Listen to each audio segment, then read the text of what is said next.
Fifth പേപ്പറിൽ important ആയിട്ട് വരുന്ന ഒരെണ്ണമാണ് terminal methods or permanent methods of contraception എന്ന് പറയുന്നത്. ഇപ്പൊ കോൺട്രാസെപ്ഷനിൽ പെർമനന്റ് മെത്തേഡ്സും ടെമ്പററി മെത്തേഡ്സും ഉണ്ട്. ഇതിൽ പെർമനന്റ് മെത്തേഡ്സിനെ കുറിച്ചാണ് നമ്മളിപ്പം നോക്കാൻ പോകുന്നത്. അപ്പോൾ അതില് ഫീമെയിൽസിനും ഉണ്ട് മെയിൽസിനും ഉണ്ട്. ആദ്യം നമുക്ക് ഫീമെയിൽ സ്റ്റെറിലൈസേഷനെ കുറിച്ച് നോക്കാം. ഫീമെയിൽ സ്റ്റെറിലൈസേഷൻ കൊണ്ട് ഉദ്ദേശിക്കുന്നത് നമ്മുടെ ഫലോപ്പിയൻ ട്യൂബ് കട്ട് ചെയ്തിട്ട് ടൈ ചെയ്യുന്ന പ്രോസസ് ആണ് നമ്മുടെ ഫീമെയിൽ സ്റ്റെറിലൈസേഷൻ എന്ന് പറയുന്നത്. അപ്പോൾ ഈ ഒരു ഡെലിവറി കഴിഞ്ഞിട്ട് ഒരു 1 മുതൽ 3 ദിവസത്തിനുള്ളിൽ നമ്മൾ ഈ ഒരു പ്രോസസ്സ് ചെയ്യുവാണെങ്കിൽ, ഈ ഒരു സ്റ്റെറിലൈസേഷൻ പ്രൊസീജിയർ ചെയ്യുവാണെങ്കിൽ അതിനെ നമ്മൾ പോസ്റ്റ് പാർട്ടം സ്റ്റെറിലൈസേഷൻ എന്ന് പറയുന്നു. ഇനി അഥവാ ചൈൽഡ് ബർത്തിന് ശേഷമോ അല്ലെങ്കിൽ അബോർഷന് ശേഷമോ അല്ലാതെ വേറെ ഏതൊരു സമയത്ത് നമ്മൾ ഈ ഒരു സ്റ്റെറിലൈസേഷൻ പ്രൊസീജിയർ ചെയ്താലും അതിനെ നമ്മൾ ഇന്റർവെൽ സ്റ്റെറിലൈസേഷൻ എന്നാണ് പറയുന്നത്. അപ്പം ഇത് തന്നെ നമുക്ക് 3 മെത്തേഡ്സിലൂടെ ചെയ്യാം female sterilisation. 1 traditional tubectomy, 2 mini lap operation and 3 laparoscopy. അപ്പൊ ആദ്യത്തത് ട്രഡീഷണൽ ട്യൂബക്ടമി ആണ്. അപ്പം ട്രഡീഷണൽ ട്യൂബക്ടമി എന്ന് പറയുന്നത് നമ്മുടെ അബ്ഡോമിനൽ ഓപ്പറേഷൻ ആണ്. അതിൽ നമ്മൾ ഫലോപ്പിയൻ ട്യൂബിന്റെ ഒരു ചെറിയ പീസ് കട്ട് ചെയ്തിട്ട് നമ്മൾ ലിഗേറ്റ് ചെയ്ത് ടൈ ചെയ്ത് വെക്കുകയാണ് ചെയ്യുന്നത്. അപ്പം ഇതൊരു ഓപ്പൺ സർജറിയാണ്. അതുകൊണ്ട് തന്നെ ഏകദേശം 5 മുതൽ 7 ദിവസം വരെ ഹോസ്പിറ്റലൈസേഷൻ ആവശ്യമായിട്ടുണ്ട്.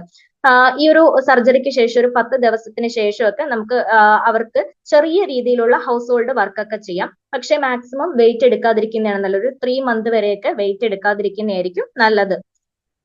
പിന്നെ ആ ഒരു അവർക്ക് സെക്ഷൽ റിലേഷൻസ് ഒരു 4 ആഴ്ചയ്ക്ക് ശേഷം, ഓപ്പറേഷന് 4 ആഴ്ചയ്ക്ക് ശേഷം അവർക്ക് അവരുടെ സെക്ഷൽ റിലേഷൻസ് ഒക്കെ കണ്ടിന്യൂ ചെയ്യാവുന്നതാണ്. ഇതൊരു ഓപ്പൺ സർജറി ആയതുകൊണ്ട് തന്നെ നമ്മൾ ഒരു ട്രഡീഷണൽ ട്യൂബക്ടമി ഒരു മേജർ പ്രൊസീജിയർ ആയിട്ടാണ് കൺസിഡർ ചെയ്യുന്നത്. ഇതാണ് ട്രഡീഷണൽ ട്യൂബക്ടമിയെ കുറിച്ച് ജനറൽ ആയിട്ട് പറയാനുള്ളത്. രണ്ടാമത് നമുക്ക് മിനി ലാപ്പ് ഓപ്പറേഷനെ കുറിച്ചാണ് നോക്കാനുള്ളത്. ഇത് ട്രഡീഷണൽ ട്യൂബക്ടമിയുടെ ഒരു മോഡിഫൈഡ് വേർഷൻ ആണ് മിനി ലാപ്പ് ഓപ്പറേഷൻ എന്ന് പറയുന്നത്. ഇവിടെ ചെയ്യുന്നതെന്ന് പറഞ്ഞാൽ നമ്മുടെ പ്യൂബിക് ഹെയറിന്റെ തൊട്ട് മുകളിലായിട്ട് ഒരു 2.5 അല്ലെങ്കിൽ 3 സെന്റിമീറ്റർ ആ ഒരു 2.5 to 3 സെന്റിമീറ്ററിൽ ഒരു ചെറിയ സുപ്രാപ്യൂബിക് ഇൻസിഷൻ ആണ് അവിടെ ഉണ്ടാക്കുന്നത്. അതിനുശേഷം നമ്മൾ ഈ ട്യൂബ്സ് കട്ട് ചെയ്തിട്ട് എൻസ് ബ്ലോക്ക് ചെയ്യാണ് ചെയ്യുന്നത്. ഇത് കഴിഞ്ഞതിന് ശേഷം നമ്മൾ ഈ ഒരു ഇൻസിഷൻ ക്ലോസ് ചെയ്യാണ് ചെയ്യുന്നത്. മറ്റേതിന്റെ കൂട്ട് അത്രയും ഓപ്പൺ സർജറിയുടെ പ്രശ്നങ്ങളൊന്നും ഇതിൽ വരുന്നില്ല. അപ്പം ഇത് കൂടുതലും നമ്മൾ PHC ലെവല് അല്ലെങ്കിൽ മാസ് ക്യാമ്പയിൻസിലൊക്കെയാണ് ഈ ഒരു മിനി ലാപ്പ് ഓപ്പറേഷൻ ചെയ്യുന്നത്. അപ്പം ഈ ഒരു ചെറിയ ഇൻസിഷന്റെ കാര്യമേ ഉള്ളൂ. അതുകൊണ്ട് തന്നെ നമ്മൾ ട്രഡീഷണൽ ട്യൂബക്ടമിയെക്കാളും ലെസ് ട്രോമാറ്റിക് ആയിട്ടുള്ള ഒരു മെത്തേഡാണ് മിനി ലാപ്പ് ഓപ്പറേഷൻ എന്ന് പറയുന്നത്. ഇവിടെ നമ്മുടെ പിബി ഹെയറിന്റെ മുകളിലായിട്ട് ഒരു 2.5 to 3 സെന്റിമീറ്റർ ലെവലിൽ ഒരു ചെറിയ സുപ്രാപ്യൂബിക് ഇൻസിഷൻ ഇട്ടിട്ടാണ് ചെയ്യുന്നത്. ഇനി മൂന്നാമത്തെ മെത്തേഡ് എന്ന് പറയുന്നത് ലാപ്രോസ്കോപ്പിയാണ്.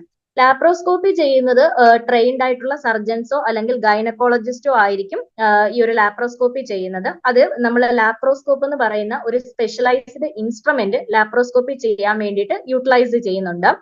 അപ്പം ഇവിടെ ചെയ്യുന്നതെന്ന് പറഞ്ഞു കഴിഞ്ഞാൽ നമ്മുടെ ആ ഒരു സൈറ്റ് ഓഫ് ഓപ്പറേഷനിൽ നിന്നും ഇൻഡസ്ട്രീനെ മാറ്റി നിർത്തുന്നതിന് വേണ്ടി ആദ്യം നമ്മൾ അബ്ഡോമനിലേക്ക് കുറച്ച് ഗ്യാസ് കയറ്റി വിടുന്നുണ്ട്, കുറച്ച് ഗ്യാസസ് ഇൻഫ്ലേറ്റ് ചെയ്യുന്നുണ്ട്. അതിനുശേഷം നമ്മുടെ ലോവർ അബ്ഡോമന്റെ പോർഷനിൽ 1 അല്ലെങ്കിൽ 2 കട്ട് നമ്മൾ ചെയ്യുന്നു. അതിനുശേഷം ഈ ഒരു ലാപ്രോസ്കോപ്പ് വഴിയിട്ട് നമ്മൾ ട്യൂബ് കണ്ട്, അതായത് ഫലോപ്പിയൻ ട്യൂബ്സ് ഐഡന്റിഫൈ ചെയ്യുന്നു.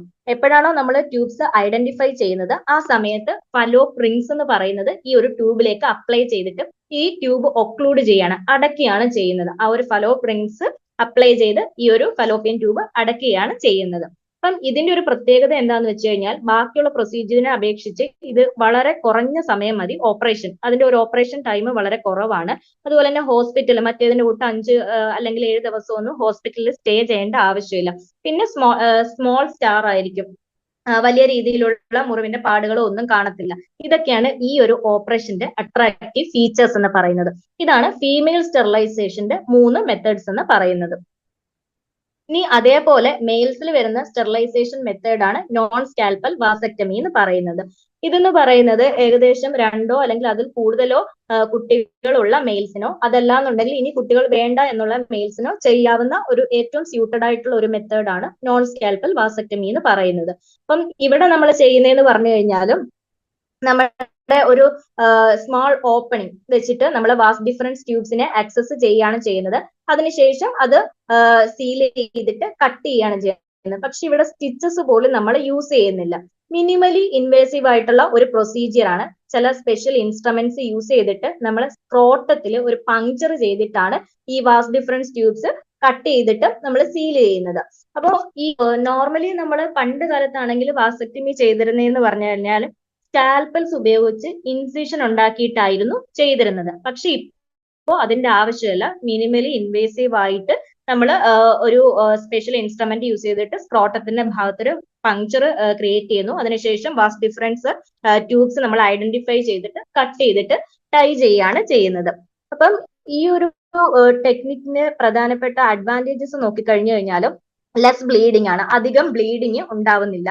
അതുപോലെ തന്നെ ഇൻഫെക്ഷൻ ഉണ്ടാവാനുള്ള ചാൻസ് വളരെയധികം കുറവാണ്. ഹെമറ്റമ ഉണ്ടാവാനുള്ള ചാൻസും കുറവാണ്. ഹെമറ്റമ എന്ന് പറഞ്ഞു കഴിഞ്ഞാൽ നമ്മുടെ ബ്ലഡ് വെസലിന്റെ പുറത്തായിട്ട് ബ്ലഡ് കളക്ട് ചെയ്ത് കിടക്കുന്ന, ലോക്കലൈസ്ഡ് ആയിട്ട് ബ്ലഡ് കളക്ട് ചെയ്ത് കിടക്കുന്ന ഒരു അവസ്ഥയാണ്. അത് കോമൺലി നമ്മുടെ ഇഞ്ചുറി അല്ലെങ്കിൽ ട്രോമ ഒക്കെ വരുന്ന സാഹചര്യത്തിലാണ് വരുന്നത്. അപ്പൊ അതിന്റെ ആ കണ്ടീഷൻസ് ഒന്നും ഇങ്ങനെ നോൺ സ്കാൽപ്പൽ വാസക്ടമിയിൽ വരുന്നില്ല. അതേപോലെ തന്നെ പെട്ടെന്ന് തന്നെ നമുക്ക് ഇതിൽ നിന്ന് റിക്കവറി ചെയ്യാനായിട്ട് സാധിക്കും. പിന്നെ ഫാസ്റ്റർ ഓപ്പറേഷൻ ടൈം ഒന്നും അധികം, പെട്ടെന്ന് തന്നെ ഓപ്പറേഷൻ കഴിയും. കൺവെൻഷണൽ വാസക്ടമിയെ വെച്ച് കമ്പയർ ചെയ്യുമ്പോൾ ഇതൊക്കെയാണ് നോൺ സ്കാൽപ്പൽ വാസക്ടമിയുടെ പ്രധാനപ്പെട്ട അഡ്വാൻറ്റേജ് എന്ന് പറയുന്നത്. അപ്പൊ മൊത്തത്തിൽ നമ്മൾ വാസക്ടമിയുടെ അഡ്വാൻറ്റേജസ് നോക്കിക്കഴിഞ്ഞാൽ വളരെ എഫക്റ്റീവ് ആയിട്ടുള്ള ഒരു മെത്തേഡാണ് കോൺട്രാസെപ്ഷൻ്റെത്. അതുപോലെ തന്നെ സേഫ് ആയിട്ടുള്ള ഒരു പ്രൊസീജിയർ ആണ്. കൂടുതൽ സൈഡ് എഫക്റ്റോ കാര്യങ്ങളോ ഒന്നുമില്ല. അതുപോലെ തന്നെ സെക്സിനെ ഇന്ററപ്റ്റ് ചെയ്യുന്നില്ല.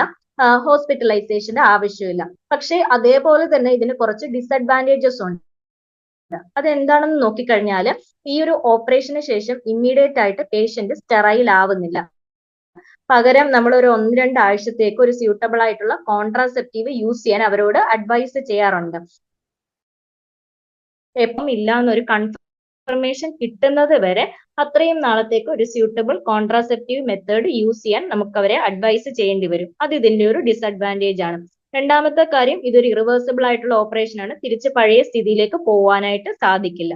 അപ്പൊ ഇതും അതിന്റെ ഒരു ഡിസഡ്വാൻറ്റേജസ് ആണ്.